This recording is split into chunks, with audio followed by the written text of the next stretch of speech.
everyone, welcome back to my YouTube channel. Hope you all are doing well and revising very much because there are just 2 months left for our boards exam. और अच्छी preparation करनी है क्योंकि यार पूरे साल पढ़ाई की है, मेहनत की है, तो लास्ट टाइम में अब और अच्छे से करना है कि पूरा जो सम अब करके हम लोग अच्छे से एग्ज़ाम दे सकें। बहुत सारे स्कूल में अभी प्री बोर्ड्स चल रहे हैं, कुछ में हो चुके हैं, कुछ में होंगे। मेरे स्कूल में अभी नहीं हुआ है। दिसंबर के लास्ट पे मुझे लगता है होना चाहिए प्री बोर्ड्स। और पहले दिन है हम लोग का एग्ज़ाम में बोर्ड्स में इंग्लिश है, तो इंग्लिश को ना बहुत पहले अक्टूबर के टाइम में मैं उतना ध्यान नहीं दे रही थी कि हाँ इंग्लिश तो हो जाएगा, लेकिन मैं नवंबर में भी ध्यान नहीं दिया। अब दिसंबर आ गया तो अब मैं थोड़ा बहुत पढ़ लेती हूँ। जैसे ये ग्लिम्पसेस ऑफ इंडिया चैप्टर था ना, ये मैं बहुत कुछ भूल चुकी थी, मुझे क्लास में पता चला जब इसका ना क्वेश्चन हम लोग को मिला। बहुत कुछ ऐसा था जो दिमाग से निकल गया था, तो मैंने सोचा कि चलो इसे ही पढ़ लिया जाए। तो मैंने ग्लिम्पसेस ऑफ इंडिया में तीनों पार्ट जो इसका था, बेकर फ्रॉम गोवा, कूर्ग और टी फ्रॉम असम, तीनों को पढ़ा। ऐसे क्वेश्चन ही मैंने बनाए, कुछ क्वेश्चन सॉल्व किए, बहुत सारे इसके एक्सट्रैक्ट बेस्ड स्पेशली मैंने सॉल्व किए क्योंकि मैंने पहली बार जब इसे पढ़ा था जब ये क्लास में हुआ था तो मैंने इसके एक्सट्रैक्ट बेस्ड सॉल्व नहीं किए थे, तो मैंने उसको सॉल्व किया और अच्छा चैप्टर है, बहुत अच्छे सब क्वेश्चन से सॉल्व हो गया। उसके बाद मैंने मैथ्स का सोचा मैं कुछ सैम्पल पेपर सॉल्व करूँ, सो आई एम यूजिंग दिस एडुकार्ट का सैम्पल पेपर। और मैंने इसको मंगाया और मैंने देखा इसमें सैम्पल पेपर जो नॉर्मली हर सैम्पल पेपर होता है वो तो था ही, उसके साथ साथ इसमें ना एग्ज़ाम में जैसे क्वेश्चन पेपर और आते ना आंसर शीट, वैसे क्वेश्चन पेपर दिए गए थे। इसमें एडुकार्ट वगैरह दिया हुआ CBSE के जगह, और है ना आंसर शीट मिले। आंसर शीट यहाँ पे लैंड्स के फॉर्म में था, मुझे बहुत अच्छा लगा ये। मैंने सोचा चलो इसे ही प्रैक्टिस करते, तो मैंने डिसाइड किया कि मैं पेंसिल से सॉल्व करूँगी क्योंकि अगर मुझे बाद में भी इसमें प्रैक्टिस करना है तो मैं मिटा के फिर से कर। तो मेरा मैथ्स का सिलेबस तो हो ही गया था, क्लास में भी एक बार रिवीजन हो चुका है पूरा, तो मैं सोचा कि चलो मैथ्स ही बना के देखते हैं। तो मैथ्स मैं बता रही हूँ मेरा कंफर्ट सब्जेक्ट है, एक बार बनने लगे ना आपको मज़ा आ जाएगा मैथ्स बनाने। तो सबसे पहले तो MCQ बनाना शुरू किया मैंने। सॉल्व करने के लिए मुझे एक रफ़ कॉपी चाहिए थी, इसलिए मुझे कोई रफ़ करने का मन नहीं था, तो मैंने एक रफ़ कॉपी जो मेरी घर वाली कॉपी है वो ली, उसमें मैंने रफ़ किया साइड में, और इसमें सिर्फ मैंने आंसर लिखने शुरू कर दिए। मैंने एकदम एग्ज़ाम की तरह लिखा था, सेक्शन A, फिर क्वेश्चन नंबर 1, उसका ऑप्शन, उसका आंसर। तो क्वेश्चन जो थे अच्छे सॉल्व हो रहे थे, मज़ा आया था बहुत बनाने में।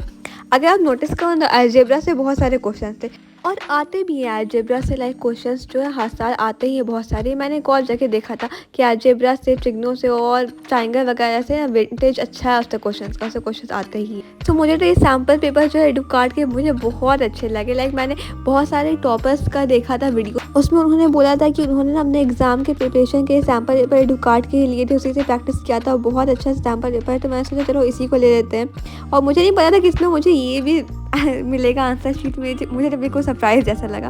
सो you can also buy if you want. बहुत अच्छा पेपर सैम्पल पेपर्स है, क्वेश्चन बहुत अच्छे हैं, और स्पेशली आपको उसके साथ ना क्वेश्चंस बिल्कुल बोर्ड के में जैसा आता है बोर्ड्स में वैसा, और आंसर शीट भी मिले, तो और क्या ही चाहिए आपको। So I will put the link in the description, if you want you can buy from there.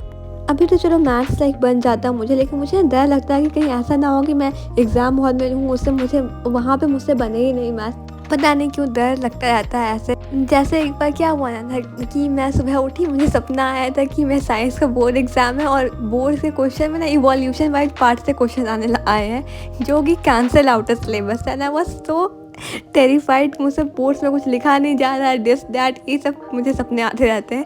तो मैं उस दिन उठ के मैं सबसे पहले ना साइंस पढ़ा था, बायोलॉजी पढ़ा था बेसिकली, क्योंकि उससे पहले मैं उतना पढ़ती नहीं थी बायोलॉजी, मैं तो सिर्फ फिजिक्स केमिस्ट्री वगैरह में ही जाती थी। सो दैट वॉज कि डर होता है एक हम सब के अंदर कि बोर्ड्स है ये, मगर आई थिंक उतना भी कोई बड़ा चीज़ नहीं है ये बोर्ड्स का अगर देखा जाए तो सिंपली इससे आता है, कंडक्ट करवाया जाता है CBSE टू टेस्ट कि आपने अभी तक जितना भी आप शुरू से पढ़ रहे हो आपने क्या सीखा, कैसे सीखा, और कितने अच्छे से आप सब कुछ एनालाइज कर सकते हो, अपने चीज़ को मैनेज कर सकते हो।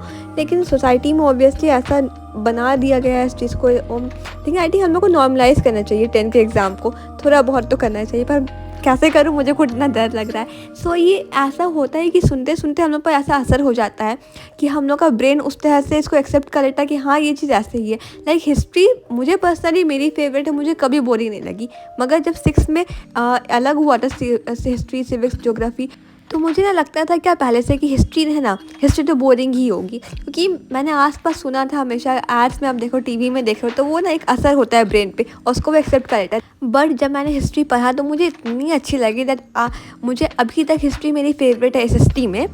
मेरी फेवरेट हिस्ट्री है और सबको पता नहीं क्यों उतनी अच्छी नहीं लगती। वह सबकी अलग अलग चॉइसेस होती है, मेरी भी है, मुझे हिस्ट्री पसंद है। Okay, you all tell me कि आपको एसएसटी में क्या ज़्यादा पसंद है, history, civics, geography or economics? अगर आप लोग पढ़ते हैं या फिर है आप किस में तो वो पसंद है तो ज़रूर मुझे बताना। मेरी फेवरेट तो हिस्ट्री है। मैथ्स का मैंने सैम्पल पेपर सॉल्व किया, मैं सेक्शन सी तक मैंने पूरा बनाया। फिर धीरे धीरे ना मुझे रियलाइज़ हुआ कि मेरे क्लास का टाइम हो रहा है। मैंने अभय बैच भी लिया है और उसमें आज दिग्राज सर का क्लास था। उसमें ना आज हम नेशनलिज्म पढ़ने वाले थे, सो आई वॉज वेरी एक्साइटेड। और हाँ, इसके सॉल्यूशन ना क्वेश्चन पेपर के ये पीछे स्कैन करके आप QR कोड से देख सकते हो। उसके बाद मेरे क्लास का टाइम हो गया था, मैंने अपना क्लास ऑन किया। थोड़ा बहुत मैं लेट थी लेकिन मैंने ज्वाइन कर ही लिया था, टाइम पे कर लिया था। सो आज हम लोग पढ़ने वाले rise of nationalism in Europe. ये चैप्टर हिस्ट्री में ना मुझे नेशनलिज्म ऑफ इंडिया से भी ज़्यादा अच्छे से याद हो गया है। वो नेशनलिज्म ऑफ इंडिया मैंने 8th क्लास में पढ़ा था थोड़ा सा, तो मुझे आता है, लेकिन ये चैप्टर मैंने पहली बार पढ़ा, मुझे इतने अच्छे से याद हो गया क्योंकि मैंने शुरू में याद करने के इसको कितनी ही बार पढ़ा था। और दिग्राज सर से ही मैं पढ़ती थी, यूट्यूब पे मैं उनके लेक्चर्स देखती थी और मैं अभय बैच में फिर से रिवाइज़ करी हूँ इन्हीं से। अभय बैच में तो आपको नोट्स भी मिल जाते हैं, लेकिन मुझे अभी नोट्स की उतनी ज़रूरत है नहीं क्योंकि ऑब्वियसली अब तो टाइम ख़त्म हुआ है रिवाइज़ करने के लिए मैं ऐसे ही अपने जो मैंने बना के रखा है नोट्स, माइंड मैप टाइप बना के रखा है, उसी में देख लेती हूँ। और क्वेश्चन से मैं कोशिश करती हूँ ज़्यादातर मैं क्वेश्चन से करूँ, क्योंकि इस हिस्ट्री में ना आपको क्वेश्चन से अगर आप याद कर लोगे तो आपको ऑब्जेक्टिव में भी वो मदद कर देगा एंड ऑल। और क्वेश्चन आंसर ना आपको याद करने की ज़रूरत नहीं है अगर आपने दिग्राज सर से पढ़ा है। तो मैंने पढ़ा, मुझे बिल्कुल ज़रूरत नहीं लगती याद करने की, मैं थोड़ा बहुत कॉन्सेप्ट समझ लेती हूँ और फिर अपने आप क्वेश्चन बन जाता है। So that is all for today. और इसके बाद मैंने क्लास किया और फिर टाइम हो गया था, मैंने थोड़ा बहुत मैथ सॉल्व किया थोड़ा सा और फिर मैं चली गई थी सोने के लिए। So see you all in next video, till then good bye.